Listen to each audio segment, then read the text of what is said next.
Amaravati JAC members అందరికీ Janasena party తరపు నుంచి మీకు మనస్ఫూర్తిగా ఆహ్వానం పలుకుతున్నాను. మీకు ఒకసారి సమస్య గురించి ప్రస్తావించబోయే ముందు జనసేన పార్టీ తాలూకు ఆవిర్భావానికి ముఖ్య కారణం ఉమ్మడి రాష్ట్రంగా ఉన్నప్పుడు విభజన జరిగిన తీరుని చాలా ఆంధ్రప్రదేశ్కి నష్టం వాటిల్లుతుంది. వీటన్నిటి మీద చాలా లోతుగా దాన్ని అధ్యయనం చేసి ఎవరి మనోభావాలు దెబ్బ వీటన్నిటిని దృష్టిలో పెట్టుకొని ఇందాక మేడం మీరు అన్నట్టుగా జరుగుతున్న తప్పుల్ని మనకెందుకులే అని చెప్పి వదిలేయకుండా సమాజంలో ఒక చిన్న స్థాయి నుంచి వచ్చి దిగువ మధ్యతరగతి స్థాయి నుంచి వచ్చి కష్టం మీద ఒక స్వశక్తి మీద ఒక ఎదుగుదల వచ్చిన తర్వాత మన స్వార్థంతో మనం బతికేయచ్చు. అలా కాకుండా ఈ జరుగుతున్న తప్పులు వ్యవస్థని ఇందాక మల్లికార్జునరావు గారు చెప్పినట్టుగా వ్యవస్థల్ని నిర్వీర్యం చేయటం అనేది ఈ రోజు నుంచి జరగట్లేదు, చాలా దశాబ్దాలుగా నడుస్తూ ఉంది. విదేశాలకి మనకి తేడా, అక్కడ వ్యవస్థలు చాలా బలోపేతం అవుతుంటాయి. ఈవెన్ అమెరికన్ ప్రెసిడెంట్ కూడా కొంతమంది నో చెప్పగలరు, బ్యూరోక్రాట్స్. కానీ దురదృష్టం మనకి బ్యూరోక్రసీ రాజకీయ నాయకులు ఏం చెప్తారో దానికి ఎంతో కొంత దానికి ఎక్కువ శాతం తల ఊపేసే పరిస్థితులు మనకి.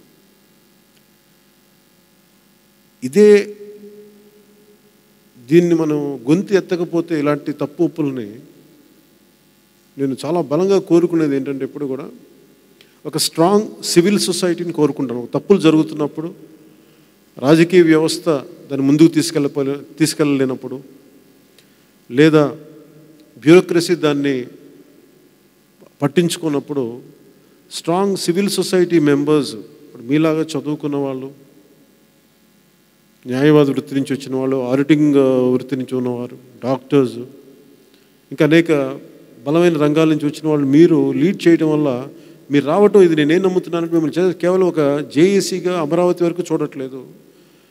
ఒక తప్పు జరుగుతున్నప్పుడు ఆ సంఘంలో శక్తి ఉండి పోరాడగలిగే, ఒక తప్పు జరుగుతున్నప్పుడు మనస్సాక్షి ఒప్పుకోక బయటకు వచ్చి మీరు ఈరోజు నిలబడుతుంది జేఏసీ అమరావతి కోసం కాదు, మీరు ఈ కల్చర్ అలవాటు చేశారు. మీరు ఒక స్ట్రాంగ్ సివిల్ సొసైటీ బయటికి రావాలి, సంఘంలో శక్తి ఉండి పోరాటం చేయగలిగే స్థాయి ఉండి మీరు బయటికి రావటం నిజంగా మనస్ఫూర్తిగా మీకు చాలా శుభపరిణామం. ఉదాహరణకి ఈ మా పార్టీ జనరల్ సెక్రటరీ బోల్శెట్టి సత్య గారు కానీ, అలాగే ఇంకొక జనరల్ సెక్రటరీ శివశంకర్ గారు కానీ, వీళ్ళు స్ట్రాంగ్ సివిల్ సొసైటీని రిప్రజెంట్ చేసే మెంబర్స్ రాజకీయాల్లోకి రాకముందు. మేము ఏం కోరుకున్నామంటే ఇప్పుడు అమరావతి వరకు సంబంధించి మనం తీసుకోవాలి అంటే ఉద్యమం అనగానే చదువుకొని ఉండకూడదు, వీళ్ళకి అరుపులు కేకలే ఉండాలి, ఎవరు కొంచెం శుభ్రమైన బట్టలు వేసుకోకూడదు, అలా జరుగుంటేనే అన్యాయం జరిగినట్టు నీ ఒక క్లీషేడ్ థింకింగ్కి వెళ్ళిపోయారు అందరూ. అంటే ఒక చేతికి ఒక రింగు పెట్టుకోను ఇలా పెట్టుకుంటే వీళ్ళకి వాళ్ళు గొంతు ఎత్తితే అది అన్యాయం. అంటే బాగా బట్టలు చిరిగిపోయి కూర్చోబెట్టి ఇలా జరిగిస్తేనే అన్యాయం అనేది, ఇలాంటి మైండ్ సెట్ సహజంగా సొసైటీలో కూడా ఉంది. ఆ నిష్పత్తిని పెంచుతూ ఉంటారు. అమరావతి దగ్గరికి వచ్చేటప్పటికి 2000 మీరు ఇందాక దూరదృష్టి అనే పదం వాడుతున్నప్పుడు మీరు అర్థం చేసుకోవాల్సింది, రాష్ట్ర విభజన జరిగిన తీరుని భవిష్యత్తుకి ఎంత దెబ్బతీస్తుంది, దేశ సమగ్రతను దృష్టిలో పెట్టుకొని ఆ గాయాలని మాన్పడానికి, కొంత సయోధ్య కుదర్చడానికి. ఎందుకంటే అన్ని పార్టీల అంతిమ లక్ష్యం అధికారమే ఉంటుంది. కానీ అధికారం అనేది వ్యక్తిగత ప్రతిష్ఠ కోసం వీటన్నిటి కోసం కాకుండా నిజంగా ప్రజలకి ఎంతో కొంత బలంగా నిలబడాలి, బలమైన గొంతు అవ్వాలి. అధికారం వస్తే రావచ్చు, రాకపోవచ్చు, కానీ ఒక పొలిటికల్ పార్టీ ఎప్పుడు ప్రజల సమస్యలను ముందుకు తీసుకెళ్లాలని చెప్పి ఒక సదుద్దేశంతో పెట్టాం. దాంట్లో భాగంగానే ఆ రోజు అమరావతి రాజధానికి ఇన్ని వేల ఎకరాలు సేకరిస్తున్నప్పుడు, ఎందుకంటే ఎప్పుడు కూడా భూమి సేకరించినప్పుడు గతంలో కూడా కాంగ్రెస్ ప్రభుత్వం ఉన్నప్పుడు, మన యూపీఏ ఉన్నప్పుడు ఎస్సీజెడ్ల పేరు మీద, స్పెషల్ ఎకనామిక్ జోన్స్ మీద ఒక ఎకానమీని బూస్టప్ చేద్దామని చెప్పి చాలామంది రైతుల దగ్గర నుంచి భూములు సేకరించి ఆ భూముల్ని ఏదో చాలా పావులకో బేడకో తీసేసుకొని, అంటే ఇవ్వాల్సినంత న్యాయ పరిహారం ఇవ్వకుండా తీసేసుకొని అక్కడ పెట్టాల్సిన పరిశ్రమలు పెట్టకుండా వాళ్ళ భూములకి వాళ్ళ వ్యవసాయానికి పనిచేయలేని పరిస్థితులు, ఇవన్నీ నేను గత బలంగా చూసినవాడిని. ఇవన్నీ 2004 తర్వాత నుంచి సత్య గారు వీళ్ళు కూడా ఎస్సీజెడ్ల మీద బలమైన పోరాటాలు చేసిన వాళ్ళు. సో వీటన్నిటిని నేను చూసి ఇంత భూమి ఇక్కడి నుంచి తీసుకుంటున్నప్పుడు ఇది ఖచ్చితంగా అందరికీ ఇది కన్ను కుట్టేది. ఇంత భూమి ఒక రాష్ట్ర రాజధాని కనగానే చాలామంది వ్యక్తులకి అది ఆశ కలుగుతుంది. ఇక్కడ అభివృద్ధి అంటే అందులో వాటా ఉంటేనే, భాగస్వామి ఉంటేనే దాన్ని ముందుకు తీసుకెళ్తారు. లేదంటే ఇట్లాంటి రాని వాళ్ళందరూ కూర్చోబెట్టి ఇట్లాంటి పరిస్థితుల్లో గందరగోళంగా జరిగిపోయింది. 1 ఎకరం భూమి, 1 సెంటు భూమి ఇవ్వడం ఎంత కష్టమో నాకు తెలిసిన వాడిని. ఆ రోజు నేను అప్పటి తెలుగుదేశం ప్రభుత్వాన్ని కూడా నేను చెప్పింది ఏంటంటే, ఇష్టపడి భూమి ఇస్తే తీసుకోండి, ఇవ్వని వాళ్ళు ఆ రోజున కూడా ఇవ్వని రైతుల పక్షాన్ని నిలబడ్డాను. సో సరైన పరిహారం లేదు. వీటన్నిటిని దృష్టిలో పెట్టుకొని నా భయం ఏమనిపించిందంటే, ఎస్సీజెడ్లను చూసాం అంతకుముందు, తెలంగాణ భూములు, మహబూబ్ నగర్ ఎస్సీజెడ్లు, వీటన్నిటి చూసిన తర్వాత అదే తిరిగి పరిస్థితులు వస్తాయని చెప్పే ఉద్దేశంతో నేను ఆ రోజు మాట్లాడాను.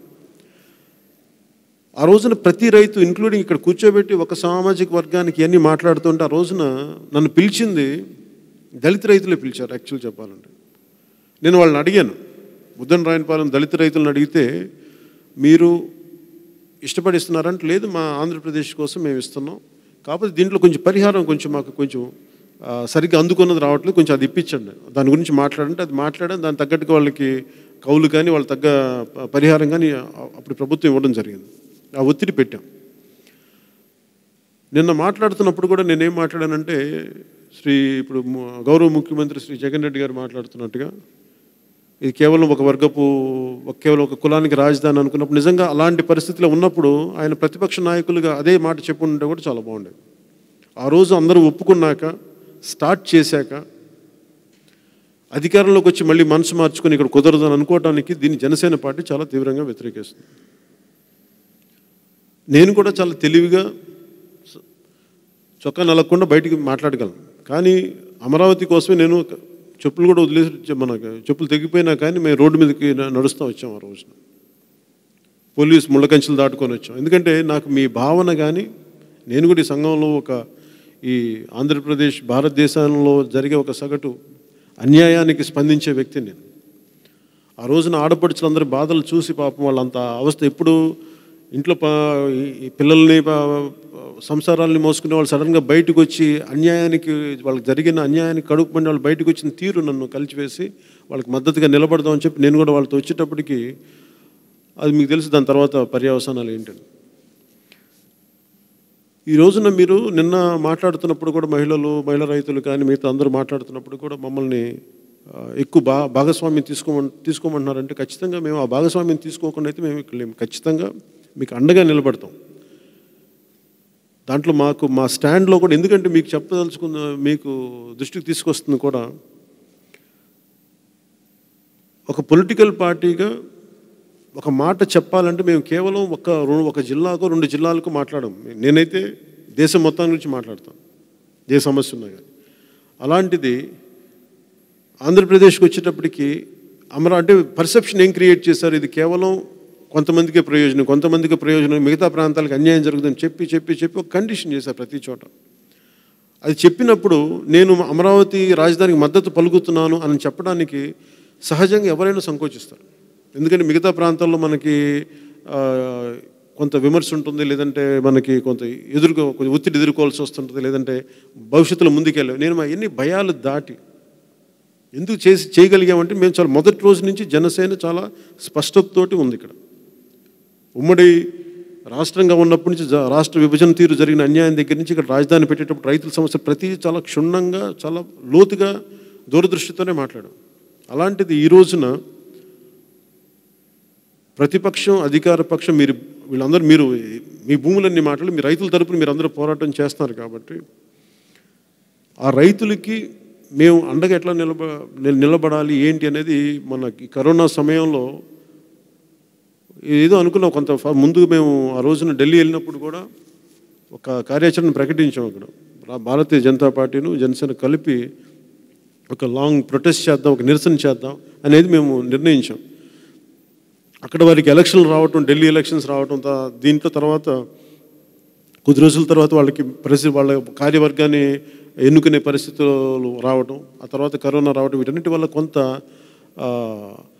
నడక ఇదివరకున్నంత స్పీడ్గా లేదు మా సైడ్ నుంచి. అది వాస్తవం. కానీ ఎక్కడా కూడా మా స్టాండ్ తీసుకునేటప్పుడు మటుకు చాలా బలంగానే తీసుకున్నాం. ఎక్కడా కూడా మేము వెనక అడుగు వేయం. మీకు ఆ మాట మేము ఖచ్చితంగా ఇస్తున్నాం. దీంట్లో ఒక ఇద్దరు ముగ్గురు మాట్లాడారు, లేదంటే కొన్ని సోషల్ మీడియా పోస్టులు పెట్టారు. ప్రతి సోషల్ మీడియా పోస్ట్కి మా పార్టీ సమాధానం చెప్పదు. ఒక పాలసీ విధానంగా తీసుకున్నాం. దీంట్లో ఈరోజు మీకు చెప్తున్నప్పుడు నాకు వేరే ప్రాంతంలో నష్టం వచ్చినా కానీ దాన్ని తీసుకోవడానికి సిద్ధంగా ఉన్నాం. దేనికి సిద్ధంగా ఉన్నామంటే, మీరు అమరావతి రైతులు ఇచ్చిన భూములు ఆంధ్రప్రదేశ్ ప్రభుత్వానికి ఇచ్చారు కానీ ఒక పార్టీకి కాదు. అలాగే ఇంకొక కొత్త పార్టీ అధికారంలోకి వచ్చి ఈ రోజుని మార్చేసుకున్నామంటే కాదు. ప్రభుత్వానికి వాళ్ళకి ఇచ్చారు కాబట్టి ప్రభుత్వం వాళ్ళకి నిలబడాలి. ఈ స్టాండ్ మీద మేము చాలా పరిస్థితులు చాలా స్పష్టంగా ఉంది మా ఉద్దేశం. అలాగే పోలీస్ తాలూకా హై హ్యాండెడ్నెస్ని కూడా నేను కేంద్ర స్థాయి నాయకులకు తీసుకెళ్ళింది. ఫస్ట్ ఇక్కడి నుంచి ఆ రోజున మేము వెళ్ళటమే కేంద్ర స్థాయి నాయకత్వానికి తీసుకెళ్ళింది. రైతుల మీద దాడులు జరిగినప్పుడు చాలా క్షుణ్ణంగా ఫొటోస్ అన్నీ పట్టుకెళ్ళి, ఇంత అన్యాయం జరుగుతుంది ఇక్కడ, ఒక్కొక్కళ్ళని ఆడపడుచులను చూడకుండా కూడా ఇంత పోలీస్ దాడులు జరుగుతూ ఉన్నాయని చెప్పి దాని మీద ఆ రోజు నెక్స్ట్ డే మనం ఢిల్లీకి బయలుదేరాం. అది వాళ్ళ దృష్టికి తీసుకెళ్ళాను. దీంట్లో భారతీయ జనతా పార్టీ చాలా స్పష్టంగా మాకు అగ్రనాయకత్వం చెప్పింది, అమరావతిని మేము రాజధానిగా చూస్తున్నాం. దాన్ని మేము వెళ్ళబోయే ముందు రోజు కూడా వాళ్ళ పార్టీ తాలూకు డిక్లరేషన్ ఇచ్చారు. 11th of January we are committed to Amaravati as Andhra Pradesh capital. నేను ఎందుకు ఆ మాట నమ్ముతానంటే, భారతీయ జనతా పార్టీ 96లో ఎప్పుడు మేము చిన్న రాష్ట్రాలకు అనుకూలం అనుకున్నప్పుడు వాళ్ళకి అంటే మన ఆంధ్రప్రదేశ్ విభజన జరుగుతున్నప్పుడు కూడా వాళ్ళు చిన్న రాష్ట్రాలకు అనుకూలం వాళ్ళు తప్పు పట్టలేకపోయాం. ఎందుకంటే ముందు నుంచి మేము చెప్తాను, ఈరోజు కొత్తగా చెప్పట్లేదు. భారతీయ జనతా పార్టీ ఒక స్టేట్మెంట్ ఇచ్చినప్పుడు, ఒక రెజల్యూషన్ పాస్ చేసినప్పుడు దాన్ని ఆనర్ చేసే పరిస్థితి ఉంటుంది. రాష్ట్ర స్థాయి నాయకత్వం దాన్ని ఎంత ప్రజల్లోకి తీసుకెళ్తున్నారో లేదో అనేది అది మా పార్టీ కింద రాదు. కాబట్టి నేను వారిని ప్రస్తావించలేను వాటి గురించి. అది మీరు భారతీయ జనతా పార్టీ నాయకులతో మాట్లాడుకోండి. మాకు చెప్పింది కేంద్ర భారతీయ జనతా పార్టీ అగ్రనాయకత్వం కానీ వాళ్ళందరూ కూడా చాలా స్పష్టంగా చెప్పింది, అమరావతి రాజధాని ఉంటుంది. ఇది మేము డిక్లరేషన్ ఇచ్చాం. This is our stand. దాంట్లో భాగంగానే ఆ రోజున మేము లాంగ్ ప్రొటెస్ట్ చేయాలనుకున్నాం, లాంగ్ మార్చ్ చేయాలనుకున్నాం.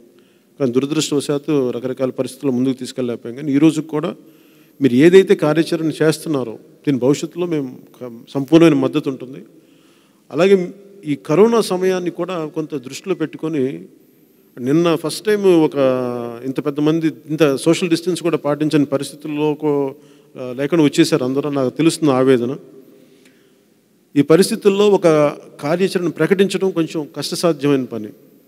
అందుకని దీన్ని దృష్టిలో పెట్టుకొని మీకు ఎలాంటి మద్దతు కావాలనేది ఒకసారి మా పార్టీ సంబంధించిన ప్రతినిధులను పంపిస్తాం. మీరు చెప్పండి, మాకు ఎలాంటి మద్దతు ఉంటే బాగుంటుంది, ఏ విధంగా తీసుకెళ్ళాలి, జనసేన పార్టీ నుంచి ఏముండాలి. ఇది ఒక లాంగ్ స్ట్రగుల్. అంతేగాని ఇందాక మీరు చెప్పినట్టుగా 365 రోజుల లోపల ఇది అయిపోవాలి అన్న డెడ్ లైన్స్ పెట్టకండి. కొంచెం అది ఇబ్బందికరమైన అంశం. ఎందుకంటే ఆ మాట మాట్లాడటానికి ఈ రోజుకి వైసీపీ ప్రభుత్వం ఆంధ్రప్రదేశ్ రాజధాని అమరావతి కాదని వాళ్ళు చెప్పట్లేదు. వాళ్ళు ఎక్కడ కూడా ఆన్ పేపర్ ఎక్కడ ఉండదు. అక్కడ అడ్మినిస్ట్రేటివ్ బిల్డింగ్స్ ఉంటాయి, లేదంటే ఇక్కడ మీకు లెజిస్లేటివ్ అసెంబ్లీ ఇక్కడ ఉంటుంది, కోర్టు ఇక్కడ ఉంటుందని మాట్లాడతారు తప్ప రాజధానిని మేము తరలిస్తున్నాం, అమరావతిని మేము ఇక్కడ కాదని తరలిస్తున్నాం అని చెప్పే మాట ఆన్ రికార్డ్ వాళ్ళు ఎక్కడా కూడా మాట్లాడరు. దాన్ని మీరు దృష్టిలో పెట్టుకోవాలి. సో అందుకని ఈ టైం లైన్స్ అన్నీ అంటే జరుగుతున్నాయి, బాహటంగా జరిగేయేమో, ఫిజికల్గా జరుగుతున్నాయేమో, అసలు ఇక్కడ రాజధాని ఉండకూడదని జరుగుతున్నాయి. కానీ ఎక్కడా కూడా వాళ్ళు దాన్ని చాలా స్పష్టంగా మేము తీసుకెళ్తున్నాం, ఇక్కడి నుంచి ఉండదు అని స్పష్టంగా వాళ్ళు చెప్పట్లేదు. నేను ఏదే అడిగాం, మీరు స్పష్టంగా చెప్పండి ఇక్కడ ఉంటుందా ఉండదా. జనసేన ఎప్పుడు దిగుద్దో కూడా మీకు చెప్తాను. అమరావతి రాజధాని ఇక్కడ ఉండదు అని వాళ్ళని చెప్పండి. అప్పుడు మా కార్యాచరణ మేము ప్రకటిస్తాం. అలా కాకుండా వాళ్ళు కూర్చోబెట్టి ఇలా చేస్తున్నప్పుడు మాకు కూడా ఆ పోరాటం చేయడానికి మాకు ప్రభుత్వం నుంచి ఒక ఖచ్చితంగా ఒక ఉద్దేశం, ఒక ప్రకటన రావాలి. జగన్ రెడ్డి గారి దగ్గర నుంచి ఒక ప్రకటన రావాలి. మేము తీసేస్తున్నాం, ఇక్కడ ఉండదు అన్న స్పష్టత చెప్పినప్పుడు ఏ ఒక్క వ్యక్తి కూడా చెప్పట్లేదు. ఇక్కడ దీన్ని తూట్లు పొడుస్తున్నారు, నీరు గారు చేస్తున్నారు తప్ప ఇక్కడి నుంచి తరలిస్తున్నాం అనే పదం వాడు 3 రాజధానులు అంటున్నారు కానీ ఇక్కడ రాజధాని ఉండదు అని చెప్పట్లేదు. సో దీన్ని దృష్టిలో పెట్టుకొని మాకు కొంత సమయం ఇవ్వండి. ఎందుకంటే ఇది ఈరోజు నేను జనసేన పార్టీ ఒక్క తరపునే మాట్లాడకూడదు మేము. ఎందుకంటే మా అలయన్స్ భారతీయ జనతా పార్టీ కూడా ఉంది కాబట్టి మేము వారితో మాట్లాడి వారితో చర్చించి ఈ లోపు మీకు ఈ 2 పార్టీస్ నుంచి మీరు ఏం వస్తున్నారు, మా అలయన్స్ నుంచి మీరు కూడా దాని ఒక స్పష్టత మాకు ఒక రిటర్న్ మీ అందరూ మాట్లాడుకుని ఏముంటే బాగుంటుందో ఒకసారి మాకు ఇవ్వండి. ఇచ్చినప్పుడు నేను నెక్స్ట్ టైం ఢిల్లీ వెళ్ళినప్పుడు నేను తీసుకెళ్తాను. అలాగే మీరు అడుగుతున్నట్టుగా ప్రధానమంత్రి గారి అపాయింట్మెంట్ మీరు అడుగుతున్నారు కాబట్టి నాకు అంత శక్తి ఉందో లేదో నేను చెప్పలేను. కానీ ఖచ్చితంగా మీరు ఇచ్చిన అభ్యర్థనను అయితే ఖచ్చితంగా వారి దృష్టికి కేంద్ర స్థాయి నాయకులు నేను దృష్టికి తీసుకెళ్తాను ఖచ్చితంగా. Thank you very much. అలాగే అంటే ఏ రోజు కూడా మీరు చూడండి, మేము ఏ రోజు వెనక్కి అడుగు వెళ్ళాం. మేము కోర్టు ఆ రోజు అడిగారు, హైకోర్టు అడిగింది ప్రతి పార్టీని మేము అడుగుతున్నాం అంటే మేము వెంటనే శివశంకర్ గారి ద్వారా దాన్ని ముందుకు తీసుకెళ్ళాం. దాన్ని ఆయనే ముందుండి లీడ్ చేశారు దాన్ని. అలాగే మొన్న ఇంకోటి ఏదో కొంచెం స్పష్టత కావాలని అనుకున్నప్పుడు చాలా కొండ బద్దలు కొట్టినట్టుగా అని చెప్పాం, ఇక్కడే ఉంటుంది, ఒకటే రాజధాని ఉంటుందని చెప్పేసాం. సో మేము ఎప్పుడు కూడా మా స్టాండ్ చాలా స్పష్టంగా ఉంటుంది. ఎందుకంటే అందరూ ఈ తేనె పలుకులు పలకడం నాకు తెలియదు. మంచి చెడు కొంచెం ఇబ్బందిగా ఉన్నప్పుడు నేను చెప్పడం అది అలా, ఎందుకంటే పాలిటిక్స్లో చాలా అవసరం. ఇప్పుడు ఈ డిప్లొమాటిక్గా మాట్లాడే మాటలు అందరూ ఇక్కడ దాకా తీసుకొచ్చాం. అలా కాకుండా డిప్లొమసీ కొంచెం పక్కన పెట్టి మొహమాటం లేకుండా నిర్మోహమాటంగా ఇది తప్పు ఇది ఒప్పు అని చెప్పే పరిస్థితికి వచ్చినప్పుడే మన సమస్యలు తీరుతాయి. దానికి జనసేన ఖచ్చితంగా కట్టుబడి ఉంటుంది. అమరావతి రాజధానికి సంపూర్ణమైన మద్దతు ఉంటుంది మనస్ఫూర్తిగా తెలియజేసుకుంటాం. Thank you.